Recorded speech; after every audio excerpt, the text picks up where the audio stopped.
Recipe दिखने में हो जितनी मज़ेदार, खाने में भी हो उतनी ही लाजवाब। मज़ेदार सी पंजाबी खट्टी कड़ी की रेसिपी। तो चलें शुरू करते हैं।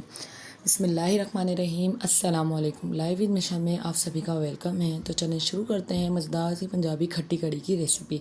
हाफ़ के जी हमने दही लेना है और 4 से 5 टेबल स्पून जो है बेसन ले लेना है आप लोगों ने। फिर आपने 3 अदद प्याज लेनी है, बारीक चॉप कर लेनी है। आप चाहें तो इसको ब्लेंडर भी कर सकते हैं। 3 अदद टमाटर, 3 अदद हरी मिर्चें, हाफ़ टी स्पून कसूरी मेथी, 1 टेबल स्पून अदरक लहसुन का पेस्ट और बेसिक मसाले। अब यहाँ पे मैंने जो है एक पतीला लेना है और उसके अंदर 2 कप के जितना ऑयल डाल के उसको अच्छे से गर्म कर लेना है। अब हम इसके अंदर डाल देंगे कसूरी मेथी और साथ ही हम इसके अंदर ऐड कर देंगे जो हमने प्याज बारीक कटी हुई चॉप की है, वो हम इसके अंदर प्याज ऐड कर देंगे और इसको हम अच्छे से भून लेंगे और इसको अपने कलर आने तक अच्छे से इसकी भुनाई कर लेंगे।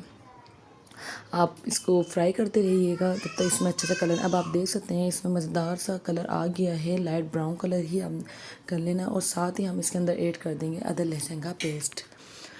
अदरक लहसुन का पेस्ट डाल के आपने मज़ीद इसको अच्छे से भून लेना है और अब हम इसके अंदर जो है वो ऐड करेंगे अपने बेसिक मसाले। 1 टेबल स्पून नमक, 1 टेबल स्पून कुटी हुई लाल मिर्च, 1 टेबल स्पून सालन का मसाला, 1 टेबल स्पून हल्दी, 1 टेबल स्पून कुटा हुआ धनिया और हाफ़ टेबल स्पून पिसा हुआ गरम मसाला। और साथ ही हमने इसके अंदर 2 टेबल स्पून चाट मसाले के भी डाल के अच्छी तरीके से इसकी बुनाई कर लेनी है कि मसालों का भी कच्चापन निकल जाए।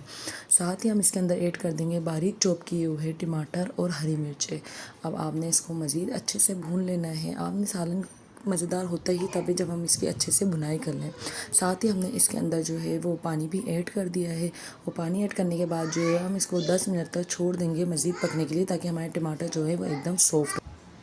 अब हमने जो है कड़ी का घोल तैयार कर लेना है। दही लेना है हमने इसका और अच्छे से जो है हमने इसको फेंट लेना है ताकि इसके अंदर एक भी लम्स ना रहे।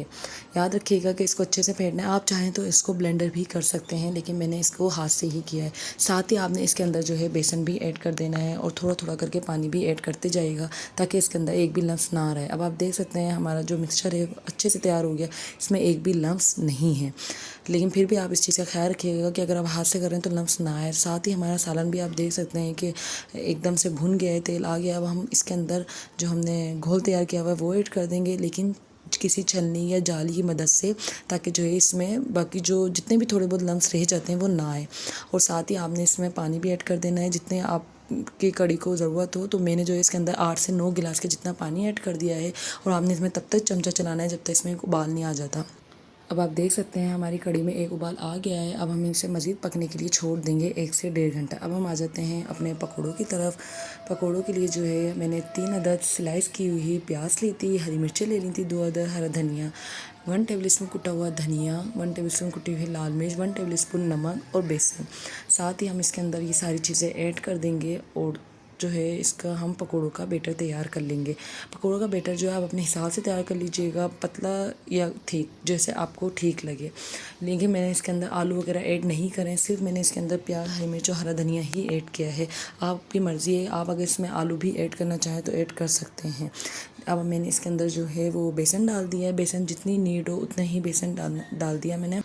साथ ही मैंने एक कढ़ाई में तेल गरम करने के रख दिया और दूसरी तरफ मैंने अपना पकौड़ों का बैटर जो है पूरा तैयार कर दिया। आप देख सकते हैं बहुत ज़्यादा थिक नहीं है, नॉर्मल है। ज़्यादा थिक होगा तो ये कच्चे कच्चे रह जाएंगे। जैसे ही हमारा ऑयल गर्म हो जाता है, अब हम इसके अंदर आहिस्ता आहिस्ता करके जो है वो सारे पकौड़े डाल देंगे और बहुत ज़्यादा तेज़ आँच पर आपने फ्राई नहीं करने, हल्की आँच पर ही फ्राई करने हैं ताकि ये अंदर तक पक जाए। वरना ये होता है कि ऊपर से तो इसका प्यारा सा कलर आ जाता है और अंदर से ये बिल्कुल कच्चे ही रह जाते हैं। तो आपने ऐसा बिल्कुल भी नहीं करना है। आपने हल्की आँच पे ही रखे हुए हैं। बहुत ज़्यादा ऑयल भी गर्म नहीं होना चाहिए कि डालते के साथ ही जो है हमारे पकोड़े जल जाएं। अब आप देख सकते हैं हमारा प्यारा सा पकोड़ों का कलर जो है वो आ गया है। बस इतना ही कलर बहुत है इसके लिए, लाइट ब्राउन सा। और आपने जो है इसको आहिस्ता आहिस्ता जो है निकाल के अलग कर देना है। सारे एक जाली में जो है आपने डाल के रख देना है ताकि जब तक जो है इसका ऑयल इसका सेपरेट हो जाए। आप देख सकते हैं कितने प्यारे लग रहे हैं हमारे पकोड़े। और दूसरी तरफ जो है हमारी कड़ी भी बनके एकदम तैयार हो चुकी है। इसके अंदर आप देख सकते हैं कितना अच्छा सा कलर आ गया है और ऑयल आ गया है ऊपर से। तो हमारी कड़ी जो है वो एकदम रेडी है। अब हम जो है इसका चूल्हा बंद कर देंगे। चूल्हा बंद करके ही आप इसके अंदर पकोड़े ऐड करिएगा, वरना आपके सारे पकोड़े टूट जाएंगे अगर इसका चूल्हा ऑन रहेगा तो। मैंने यहाँ चूल्हा बंद कर दिया है और सारे मैंने पकोड़े जो है इसके अंदर डाल के मिक्स कर दिए हैं और मैंने 10 मिनट के लिए इसको छोड़ दिया है ऊपर से हरा धनिया वगैरह डाल के। आप देख सकते हैं माशाल्लाह से हमारी कड़ी कितनी ही अच्छी लग रही है और ये मज़ेदार सी हमारी कड़ी बनके जो है तैयार हो गई है। तो कैसी लगी आपको मेरी ये रेसिपी मुझे ज़रूर बताइएगा। मेरे चैनल को सब्सक्राइब करें, लाइक करें और कमेंट करके ज़रूर बताइएगा कि कैसी लगी आपको मेरी रेसिपी। तब तक के लिए अल्लाह हाफिज़।